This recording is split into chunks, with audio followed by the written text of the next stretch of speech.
right, Dean, thank you so much for allowing me in your studio today to do this interview. Last year's challenge was absolutely incredible, so I wanted to do this interview with you again to talk about this year's challenge. Yeah. Can you tell my audience, especially those who don't know, what is the knowledge industry? Yeah, first off, good to see you again. Glad you came down. You're in our backyard, so it makes it easy. And we're both, in this 190 degree weather. Yes. Yeah. When you live in Arizona, you must have heat amnesia. You must forget every summer. You must forget the previous summer. So true. Very true. Stay here. Again, thanks so much for coming down and having this interview. Yeah, we're really stoked about the Time to Thrive challenge because this is, let's just say it like it is. This is a really crazy time in the world, right? I mean, we had 2 years of COVID, which caused crazy uncertainty. And what do I do? Do I work at home? Should I start my own thing? Should I never go back to that office? Like, to mask or not mask, to vaccine or not vaccine. Mm-hmm. And then the media has polarized us and pushed us. And I believe all of us have way more in common than we have separate, but the media would make it look like we all hate each other. So you take 2 years of that uncertainty and then you pop on, you end it with a recession looming, with inflation, with a shift in the economy. And if you're feeling uncertain, congratulations for being human. Right. I know you asked me about the knowledge industry, but I just wanted to share because I think this year, the reason we called it Time to Thrive is because when uncertainty is high, a lot of people go into how do I survive mode, right? Which is really a freeze, kind of like sit on your hands and say, let's see what happens. Mm-hmm.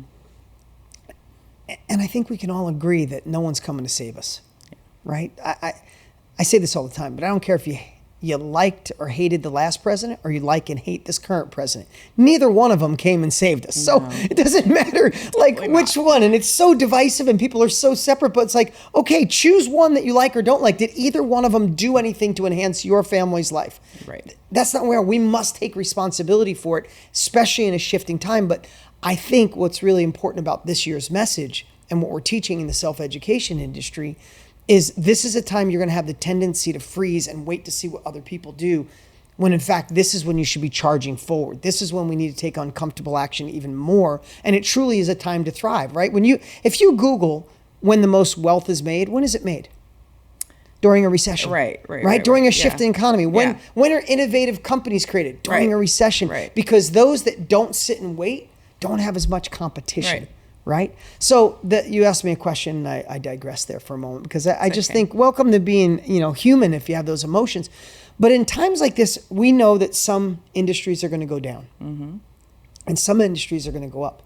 The self-education industry is really selling what you know. Okay. It is taking your life experience. It is taking a skill, a hobby, a passion, a mess you went through on the other side, and you're selling what you know to help people get from where they are to where they want to be. And that doesn't matter if it's getting through a divorce, helping your children, going plant-based, going vegan, learning how to do yoga, learning how to cut hair. Tony and I, my partner Tony Robbins and I have seen 4,500 different niches of people going, oh, I've been through that. I'm on the other side. I could help somebody. Or I learned that. Or it's a passion. Or it's a hobby. So really the self-education industry is selling what you know. It's a course, it's a workshop, it's a mastermind, it's a coaching program, it's an ebook, it's a podcast, right? It's being a part of the impact industry, right? Because look what you do. You get to impact women and people all around the world with your life experience. We get to do this. Could there be anything greater? Do you love anything more than changing someone's life? No, definitely And you not. Get to make a living by helping others. I don't know anything else that does it. Right. So that's the self-education industry. And when most people hear it, and you might be listening right now, say, oh, wow, that sounds cool. This might be a fun 5-day challenge, but I'm not really an expert. I don't really have a following. Who would listen to me? Believe me, we've heard all that, and you're completely wrong. And I'll tell you why you're wrong. The proof is in the numbers. 4 years ago, Tony and I have been in this industry for 65 years, collectively, between the two of us. 4 years ago, when we decided, hey, let's teach others how to do this in a really simple way. Let's show them that they have a gift. They have a message that people need to hear. Let's show them how to extract it, share it, teach it, sell it, impact, and make profit from it, right? It was about $100 million a year, or $100 million a day industry. Right now, it's almost $1 billion a day industry. And they said by 2028, it's supposed to be $1 trillion a year industry. And it's not being fueled by Tony Robbins or Dean Graziosi, or Wendy or other people. It's being fueled by everyday people going, I have something to share and I want to. Right. And that's why I think if you're looking for something to do that creates impact, where you feel like you're called to serve, where you know you're meant for more, then what we must do is investigate. And maybe this isn't it, but I'd encourage you to at least look under the hood to see, oh my God, I do have something to share and it is valuable. Absolutely. I totally agree with you. It is an incredible industry for sure. Tell me, what advice would you give to women? Women are feeling really frustrated right now. You kind of touched on it a little bit, with the pandemic. I think it's something like over 2 million women left the workforce, and they still haven't all returned yet. Obviously, the political climate has women feeling frustrated as well. Going into a recession, with the recession looming, is obviously worrisome for women as well. And we're feeling like, the glass ceiling has risen like 1,000 more feet up in the air, and that, women's progress has been cut back by 50 some years. What do you tell women who are feeling super frustrated, who are worried, who are stressed? How do they take all those feelings and emotions and turn it into action? Really great question. And I love that representation here. First off, I would say what's cool is, if you look at our demographic and you'll look on this challenge, it'll be 65% women on this challenge. Out of 1 million people coming, 650,000 will be women. Wow. And I think it is time for the woman entrepreneur to spread her wings in a way like never before. And I think the only way, because no one's coming to save us, doesn't matter what they say or what the next president, the Congress, the Senate, doesn't matter what they say, it's always us, isn't it? Yeah. Like, we make the change.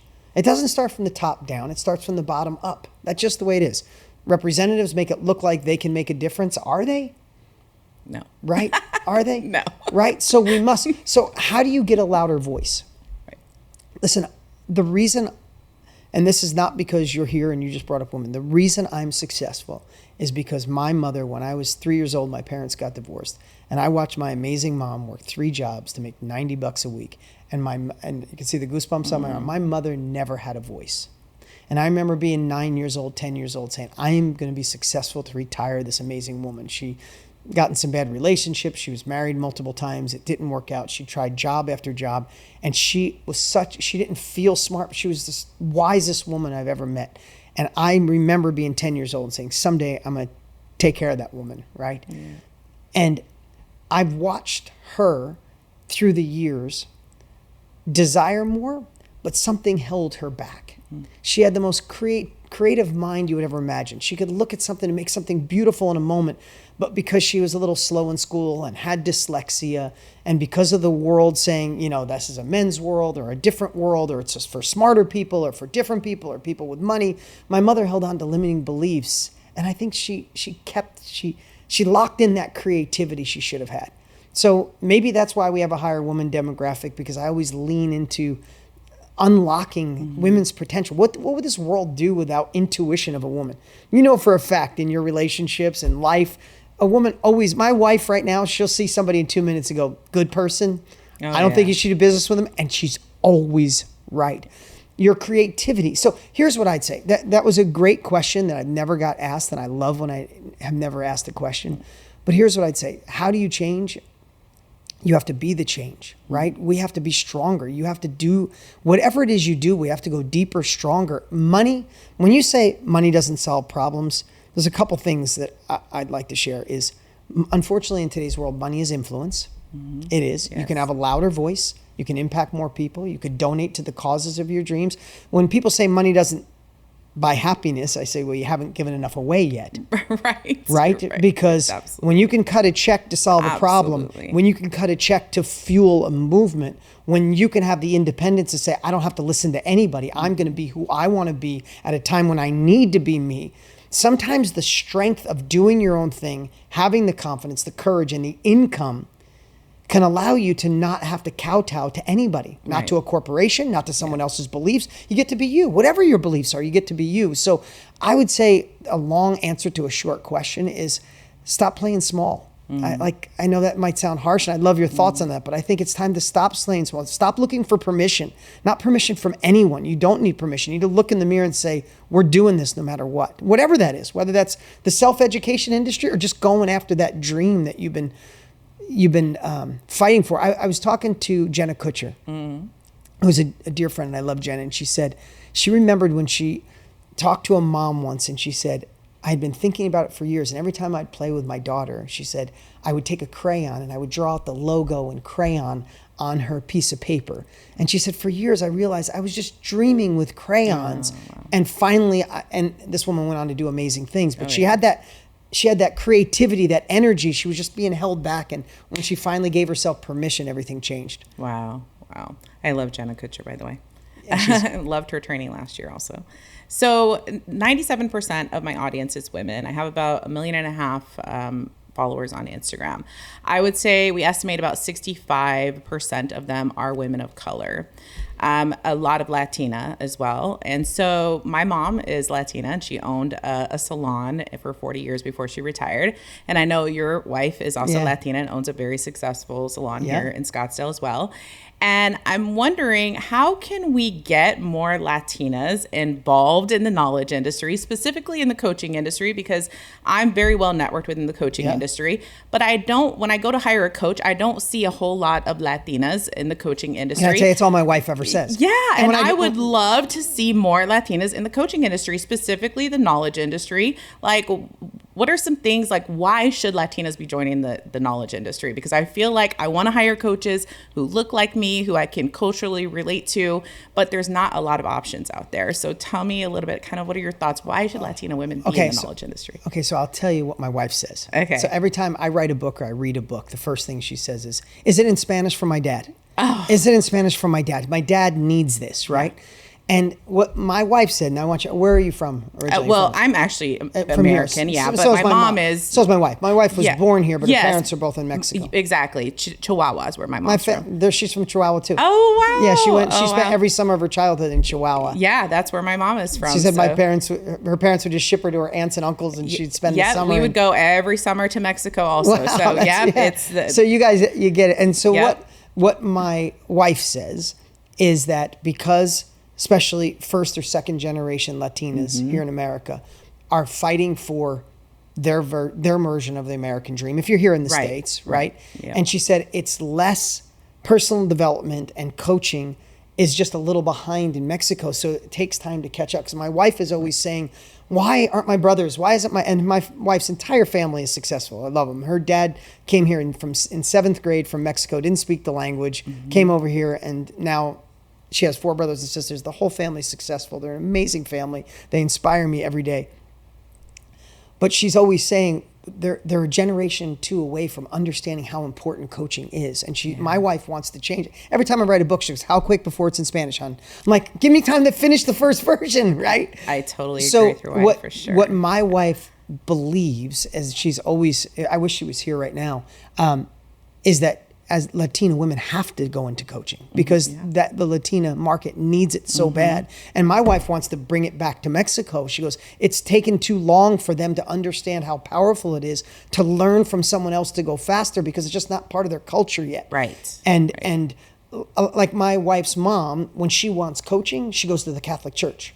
Right? She'll go back to church rather than getting a coach. Yes. And my wife is always telling her mom, don't stop going to the Catholic Church. But simultaneously, you can go faster by not trying to figure it out on your own. Absolutely. And it is such a massive market. And my partner and friend, Tony Robbins, who's going to be with me on the Time to Thrive, obviously, we're for the first time ever in 3 months, we're going to Mexico City for an event. And I think there's 20,000 people registered already. Wow. So I feel like there's an awakening in the Latina market, and I'm so glad that you're pushing it. Yeah, definitely. You need to line with my wife. My God, you too. Absolutely. You'll have a 2-minute conversation. It'll go 4 hours. That'll be nice. That'll be nice. I have a lot of ideas, and I'm sure she does too, that we can kind of brainstorm on for sure.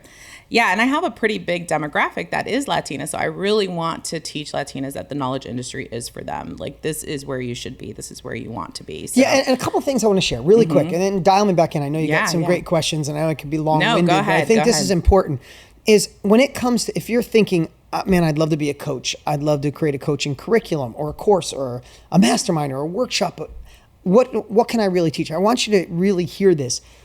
Some of the best coaches are reporters of things they study. Right? If you think of Tony Robbins, probably the biggest in this industry and maybe the biggest of all time in 100 years from now. Tony started because he learned things from Jim Rohn, a guy that was in personal development way before Tony. And Jim Rohn learned from a guy named Mr. Chef. And Mr. Chef learned, I went back one time, and they weren't born with the capabilities. They learned it from somebody else, and then they reported on it. And as Tony said, it was like, I played the piano, and I played someone else's song first. He played Jim Rohn's song first. He said, but then I played the piano so much, I learned to play my own. Right? So you got to understand something. Some people study how to have elegant weight loss or be the ideal weight. They study it from somebody else, and you can coach somebody. You don't have to be the expert. Is that you obsessed on learning it, and the more you coach it, the more ingrained it comes, and the more clients you have, you understand, oh, she likes a body type like this, or she needs to eat this way, and all of a sudden you're learning while you're in it. So play someone else's song first, and then you learn to play your own tune. I love that. I absolutely love that. Perfect. All right. So I know that your business survived in the 2008 recession. What is different, or maybe the same? What are your thoughts on this one? How is it different? How is it the same? I want your expertise. Yeah, I'm going to try to go in shorter bursts here for you. Okay. Because I know you got a lot of questions and I want to get to all of them. Okay. And I haven't said this yet, but I would say be the rare one that's in attack mode. Meaning attack mode might sound too aggressive. In times of uncertainty, after 2 years, like I was saying, 2 years of uncertainty, now a recession, our intuition is to play small. And what I'm going to say is, and take a line from Tony, what's wrong is always available. What's right is always available. What could go wrong is all available. What could go right is all available. And also, opportunity is always available. So when I say attack mode, what I'd say is, what if you started training your brain, knowing that a shift is coming, and if history repeats itself, this could be a rough one. Yeah. And it could be. I'd rather it not be, but I'd rather you prepare and anticipate than react. Think about that. Anticipate and prepare rather than react. What I'd say is fortify your mind, knowing that the news is going to get more negative, that your friends are going to get more negative. And what if you were the only one that saw opportunity while everybody else saw disaster? That's how wealth is made. That's how people thrive during a shifting economy. It's only the ones that see the opportunity, because most are going to stare at the news, whether you're watching CNN or MSNBC or Fox News or anything in the middle. You're going to stare at what's wrong. Your family and friends are going to tell you what's wrong, and you'll see more of that, right? Did you ever buy a car? And you didn't see it until you buy it, and then you're like, oh my God, everybody has my car. Or when you want it, I'm thinking about buying a Jeep, and I see Jeeps everywhere right now. You see Jeeps everywhere, right? So if you're thinking about what's wrong with the shifting economy, that's all you're going to see. But what I'd say is attack mode, whatever you want to call it. What if you trained your brain to say, I'm only going to see opportunity, right? And when you do, you'll be brilliant amongst the 3% that are looking for, I got a competitive edge here, because everybody's scared. Everybody's looking at the crash on the road, the news, and you're finding the new finding the new path. Yeah, absolutely. I don't even watch the news because of that. So, same here. Yeah, I won't watch it anymore.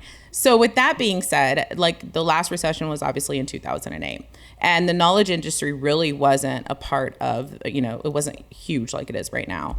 Do we know if the knowledge industry is recession proof? Because like back in 2008, we could pick industries that were recession proof, like healthcare was one of them. So do we have any stats on like whether or not? I can just tell you from personal experience, Tony's business and my business boomed in 07, 08, 09. There was the most growth I'd been in. This is 25 years in this space. It's the most growth I'd ever had in my life. Okay. Because people need and want to be connected to something bigger. People want a coach. They want to learn. People can't afford to figure things out on their own. They can't go back. Going back to school takes too long. Figuring it out on their own could be a disaster. People realize the fastest way to get from where I am to where I want to be is to learn from someone who's already there. So I am not an economist, but they're predicting the growth of this industry to be exponential over the next 5 years. And I believe it to be true only because I was in this business in 99 when it crashed. And I was in this business in 07 when it crashed. And my business grew the most 07, 08, 09. Okay, perfect. Thank you for that. I appreciate that. tell me a little bit about what are some practices that you do that keep you motivated? Like, what are some daily habits or things that you do that keep you there, mindset-wise? I have to tell you, I don't want to just say practicing gratitude because that's what everybody says, but I definitely have a routine in the morning. What I would suggest is find one that fits you, but you have to, every successful person, man, woman I've ever met in my life that can fortify their mind to protect themselves, to be able to play offense in a world that's trying to get you to play defense. Really hear that. We live in a world that you have negativity coming in on your phone nonstop. You could have a negative email. You got negative news. You got negative friends. And when you're negative, your confidence goes down. Just think about this. You're a little negative, confidence goes down, imposter syndrome goes up, or whatever you want to call it, self-doubt goes up, and all of a sudden you play defense. Like, I hope nothing goes wrong today. Like, do you ever have days where you're just hoping like the second shoe doesn't fall? Yeah. Right? So the way I look at my mornings is, how do I set my mornings up to play offense? Everybody's got different words. I don't want to use a sports metaphor, but the fact of the matter is we play most days in defense, and you can't forge forward. You can't innovate. You don't create. You don't change your life if you just play goalie. Just think in soccer. If you just had goalies, you'd never win the game because nobody's out there scoring. So you have to play goalie, but you got to score points. Yeah. And you only score points by playing offense. So how do you do things to empower you to get in a state of mind to play offense? So set your morning up to win. And for me, it's little things. I love to get up. I'll tell you my routine. I love to get up and try not to look at my phone. I'd love to say every day I don't, but 80% of my days I don't. Okay. And I get up and I feel like I feed my body. So I wake up and I do a green drink with some apple cider vinegar, some water, a lemon, and I drink that. And I feel like, I gave my body something. Yeah. And then I take a walk. Every single morning I go take a walk, and then I usually work out. So I either take a 20-minute walk and do weights, or a 20-minute walk and then do the Stairmaster. And I feel like that during that time I'll pray or I'll meditate, my meditation is not sitting. I'm not a great meditator. My meditation is thinking about my wife, thinking about my kids, praying, thinking about what I want to do, thinking about what I'm grateful for. That's just my day. Yeah, absolutely. Right? You could read a paragraph out of your favorite book. You could read a paragraph of the Bible. You could pray. Do something that puts you in a state of mind of abundance or gratitude. And then after I fed my mind and I feel like I exercised and moved, right? Then I kind of lay out what I would love to accomplish that day. Okay. That routine for me saves me because do you write that down, or do you put that? I do. Okay. I write it down. Okay. Perfect. So that little routine, and another one that I did for years, and now that I'm saying it out loud, I need to do it again. I used to wake up in the morning, and one of the first things I do is say, what was a win from yesterday? I'm like, and sometimes a win could be, I took a ride with my 15-year-old daughter, and I can't believe she opened up to me so much like I was one of her best friends. That was a win yesterday. I'm doing a good job as a dad. Or I made my wife, when I walked in the room, I made her smile so big. That was a win. And other times it's like, I crushed that deal and we made X amount of money. Right. Awesome, yeah. right? Yeah. And then I think of, if that was a win yesterday, what would be a win today? So all it is really just training your mind to go score goals, not protect the goal. Got it. I love that. Do you set goals for yourself? Like, do you say, okay, I'm going to get this accomplished today, or I'm going to get this accomplished this week? And do you have a reward system in place? Yeah, it's so funny. I've been doing the same thing for years. I kind of write down what I want to accomplish that day. Okay. I have 3 columns. I've been doing this forever. I even have it in my journal. It's like, what I want to accomplish this day, what I want to accomplish this week, and what I want to accomplish this month or soon. And it kind of goes from right to left. As I accomplish these, they kind of move from right to left. Yeah, I love that. And my reward system is just the ability to cross it off. Yeah, okay. That's good, though. That's good. All right, perfect. So what is the biggest mindset shift that you had that catapulted your business monetarily to the next level? Like, what was that for you? Or do you think there was one? Yeah, I would say that I found a way not to. I go for things that most people would think would be crazy and silly, like dream bigger, set bigger goals. I know that's probably seems obvious, but I want to give you some real. I want to put real life to it. Yeah. And I want to say that 2 things. When I realized that problems never go away. Okay, so hear me. Your problems are only going to get bigger if you get more successful. Now you're thinking, well, what the hell? I thought this was a good interview. But here's the thing. It's not that problems go away. We have to get better at handling bigger problems. When I accepted that if I want the responsibility, I'm partners and CEO with Tony of his company that he's had for 40 years. I'm partners with the company we own, Mastermind. I own several other companies. I deal with big problems on a regular basis. So if I want more success and bigger problems happen with bigger success, then that means I need to learn how to deal with bigger problems. If I'm sitting at a table with 10 people, the most successful person at the table, I guarantee, handles bigger problems than the other 9 people. Right. So instead of saying, I want to avoid problems, Jim Rohn, Tony's teachers, used to say, for things to get better, you have to get better. So one of the biggest mind shifts for me, mindset shifts, was I want to be the person that handles bigger problems than anybody else. And most people don't think that. They want to avoid them. I want to run into them. I want to lean into it. So that's number one. Number two, I realized it is the same stress to do a $10,000 a month, a $100,000 a month, $1 million a month, or a $10 million a month. Here's the crazy part. I'm not joking. It's the same stress. So you might as well go for $10 million a month. That's so true. I shoot for the stars. Last year when we did this challenge, I told the team, let's go for 1 million people. No one has ever even done a 200,000 person event. I'm always stretching and pushing. We did 940,000. We didn't get 1 million, but we were darn close. Really close. But the only reason we got there is because I believe that I set the intention and I sold everybody. And we just believed we could. Right now, I know we have many years in this industry, and I'm not talking about that, but I've done that when I had no clients and I wanted to get my first 5 sales. Right. I just had this way of, as entrepreneurs, as somebody who wants to make another level, go to another level, to just tell you what an entrepreneur does. We make shit up, excuse my language, and then we make it real. Yeah. We make stuff up. Yeah. You made that, who you are right now. You thought about this. You dreamt about it once. You thought it first. Right. And then you went out and made it happen. Absolutely. Right? So if you're going to make stuff up and then make it real, make up bigger stuff. Yeah. I love that. Okay, great. So my last question is top 3 reasons women should join the knowledge industry. Why should women get into the knowledge industry? Your top 3 reasons. Okay. There is the really obvious is you get to do this from home. In today's virtual world, it's from home. 62% of our people in our world doing business, selling on our platform, creating courses and programs are women doing it from home. And especially after the pandemic, when they didn't want to go back, but they didn't want to be stuck to someone else and they wanted more freedom, it is an absolute opportunity to serve others, follow your heart, do it from home, and enter a very lucrative industry. This is not, I'm going to repeat, a magical money machine, do nothing, get rich. No. They don't exist. I've never seen one, been around for a long time. This is a real industry where people really want what's in your mind and to be shared. So I think that was a long answer. Number 2, I think it is designed for women because they can unlock their creativity. They have a voice. You get to share. You get to be you. The best part to understand, and we'll teach this on day 2 in Time to Thrive. That's why you have to be there. Day 1, we'll share why this, why now. Jenna Kutcher goes day 1. She's going to crush it on day 1. Me and Tony go on day 1.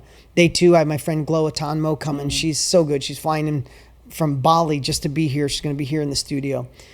But day 2 will identify and have you realize that when you dig to the root of what you're going to share, and the smaller the niche, the smaller the dot, we'll talk about the dot on day 2, the smaller it is, the more confidence you have to share it. But here's the cool part, is you can be you because this world is so big and we're so connected through social that no matter what your beliefs are and what you love and what you're passionate about, there's still 5, 10, 100,000, 1 million, 5 million people exactly like you that want exactly what you share. Right. So no matter how unique you are, if you're extremely liberal or conservative, if you love this or love that, no matter who you are and how deep you go, there's people that are exactly like you wanting what you have. So you get the chance to be the best version of you with people that are like you. Absolutely. I totally agree with that. ladies, you've got to join the challenge. It was absolutely amazing last year. I mean, I had women say they would have paid thousands of dollars for it. Yeah. I would have paid thousands of dollars for it. It was incredible. I cried. I laughed. I mean, it was absolutely thank you for saying that. Incredible. So definitely you want to get on this. Don't miss out on this. It is a life changer. So join the challenge. It's the Time to Thrive. Yeah, let me give you the URL if you don't mind. Perfect. Go to thrive750.com. So I'm going to tell you three things right now, really quick. Thrive750.com, and this is what I'm going to tell you.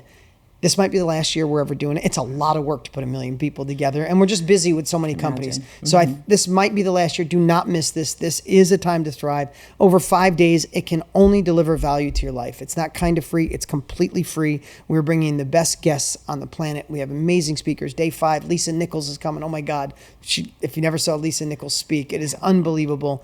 But here's what you do. Put it in your calendar right now. It's August 2nd, 11 o'clock Pacific Standard Time. Put it in your calendar, and I would write next to it if you, I mean, obviously it'll be in your digital calendar, but I would write someplace that you spent $1,000 or $5,000 to be here, because sometimes when you don't pay attention. Right. So pretend you paid money, because in any other world, you would pay money for something like this. So pretend you paid money, register, and then take thrive750.com and send it to a woman in your life that should be your accountability partner. Yes. And say, let's do this together. And then every day after we train for a couple hours, jump on a call, on a Zoom, text each other and say, what was your biggest takeaway? What are you going to do next? Hold each other accountable for the change that you need to make, and unlock that creativity and see what's possible. Absolutely. And we're going to be having a watch party. So we're going to make it tons of fun. I'm giving away prizes, giveaways. I had my whole family. I had tons of women in there last year. So we're going to be in there again this year, and we're going to be rooting you on. And appreciate you. I appreciate you so much for doing this interview. Well, thanks. I appreciate you. All right. Thank you, ladies.